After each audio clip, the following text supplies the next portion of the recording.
कल तक जात पर ना पात पर, इंदिरा जी की बात पर मोहर लगेगी हाथ पर, यही नारा हुआ करता था, आप लोगों को याद होगा कांग्रेस का। और आज वही कांग्रेस कह रही कि नहीं जात बताओ पहले, फिर उसके बाद चुनाव में जाओ। कल तक कहते थे हम जात विरोधी हैं, ये मसला नहीं, सबका साथ सबका विकास सबका विश्वास। आज कह रहे नहीं पहले जात बताओगे तभी उसके बाद। लेकिन आज वो नारा ना जात पर ना बात पर, इंदिरा जी की बात पर मोहर लगेगी हाथ पर, अब वो मसला भूल गए। लेकिन ये फ्री वाला मसला है, और देश के प्रधानमंत्री कह रहे हैं कि गरीब की जाति, ये आपको लगता है कुछ कनेक्शन है? अवश्य है। आप इसके पीछे की राजनीति को ध्यान से देख लीजिए जी। प्रधानमंत्री का संतुलन गड़बड़ हुआ है, ये स्पष्ट दिख रहा है। एक तो ये ऐसे चुनावी राज्य हैं हाँ, एक राज्य में तो जबरदस्त एंटी इनकम्बेंसी है, और दो राज्यों में जो बचे वहां, एक में तेलंगाना में तो उनका कोई अस्तित्व तो नहीं है, छत्तीसगढ़ में तो दो राज्यों में तो आप भी मदद कर रहे हो ना इनकी। देखिए ऐसा है, हम अपने एजेंडे को लेकर के सामने गए। आपका क्या एजेंडा है? बीजेपी जिताओ। हमारा झंडा है, एजेंडा तो कोई है ही नहीं, झंडा है झंडा। भाई साहब ऐसा है मिस्टर एनालिस्ट, अब सुनो कान खोल के। आरएसएस प्रमुख वो बयान भुगे आरक्षण के भाई में निकाल के पढ़ लेना। एक बार उन्होंने कहा पुनर्विचार होना चाहिए, दोबारा अपने विचार बदल दिए।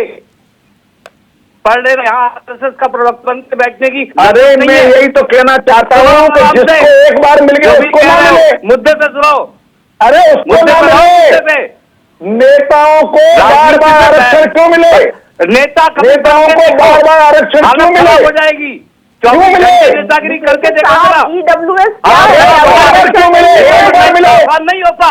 अरे मुफ्त की नौकरी बांटने वाले भ्रष्टाचारी नेताओं की पार्टी के सदस्य पाएंगे।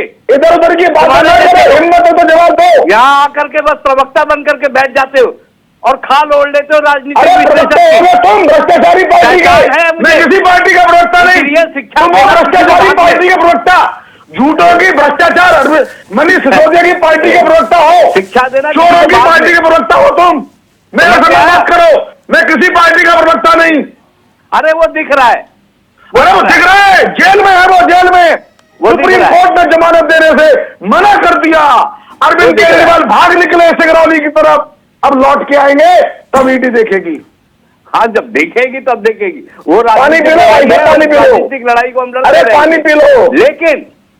लेकिन एक मुद्दे के बीच में दूसरा मुद्दा लाना कभी भी समझदारी नहीं कही जाती। आज मुद्दा इस बात पर है कि लोगों को फ्री राशन की घोषणा चुनाव के बीच में कही गई है। इसके पीछे की राजनीति क्या है? इसके पीछे की राजनीति बहुत साधारण है। प्रधानमंत्री जी को लगता है कि वोट बटोरने के लिए अगर ये घोषणा भी कर दी जाए तो शायद काम बन जाएगा। अगर बन गया तो? हाँ जी, अगर बन गया तो?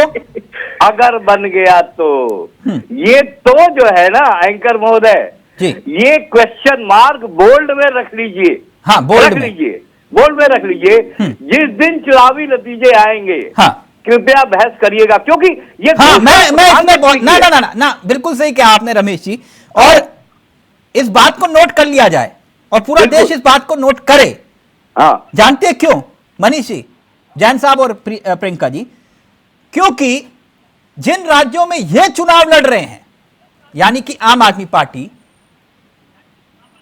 अगर मसला गुजरात वाला हो गया, समझ रहे ना आप, 1% वोट से ही अगर प्रियंका जी चुनाव हार गई तो फिर वो गठबंधन की सूरत क्या होगी रमेश जी? इस पर सबकी निगाहें होंगी, क्योंकि ताजा जख्म खाए। नहीं, मैं बड़ा सीधा सीधा बोलने वाला आदमी हूँ। हाँ, सीधा सीधा ही बोलिए। हाँ बिल्कुल सीधा सीधा जी। अभी कई नेताओं के बयान बहुत ऊपर नीचे करके आ रहे हैं। किसके? बहुत से नेताओं के बयान है। बहुत बड़ी बात आपने कह दी कि 1% से पता चल रहा है कि अगर कहीं कांग्रेस जीत खा गई, मतलब ये है तो गठबंधन का क्या होगा? कि अगर देखिए इनका गठबंधन जो है इस चुनावी वो स्टेट में तो अलग अलग लड़ेंगे, ये और सेंट्रल में रमेश जी, मैं प्रैक्टिकल बात करने वालों में से हूँ। मनीष जी अगर गलत कहूंगा, जैन साहब गलत सिर्फ मसला गुजरात का नहीं है, ये मसला बिहार का है। तो गाली देंगे। मसला बिहार का है। कैसे? मनीष जी करेक्ट बोलूंगा तो केंद्र में एक मिनट, क्या जैसा करके बारह आपके मोदी पास को हराने का काम करेंगे? बिहार में क्या बाद में ये आकलन हुआ कि नहीं हुआ कि आरजेडी अगर कांग्रेस के साथ इस हद तक समझौता ना करती, इतनी सीटें ना देती, तो तेजस्वी यादव मुख्यमंत्री होते? हुआ ना? बिल्कुल हुआ, बिल्कुल हुआ। यही आकलन मैं वही कह रहा हूं रमेश जी। अगर आपने किंतु परंतु किसी भी हालत में बीजेपी की मदद कर दी तो फिर उस गठबंधन की सूरत क्या होगी? मैंने इसलिए ये बात कही थी। खैर, हम भाजपा की मदद करने नहीं गए हैं सर किसी की भी करने गए हो या हाँ, सर आप देखो ना, ये तो कोई नहीं कह रहा भाई, आप जैसा दे आपके रहे हैं। दोनों हाथों में लड्डू हैं, लड़ो तब भी ये नहीं तो लड़ो सफाई तब दे भी। रहे हैं भाई रमेश जी, ये तो कोई नहीं कह रहा है कि आप मदद करने आए भाई, हमारी अरे मदद करने आप आप पता आए, नहीं कोई कितनी नहीं कह रहा है। टीमें रखी हुई है, मेरे को तो आज तक नहीं समझ में आता। ये तो परेशानी है। देखिए, ये हर देखिए, पार्टी इनकी यही- बी टीम हो जाती है। नहीं, वो नहीं, कहते हैं कि नहीं, भैया उदाहरण के तौर पर बड़ा बढ़िया बोल दिया आपने।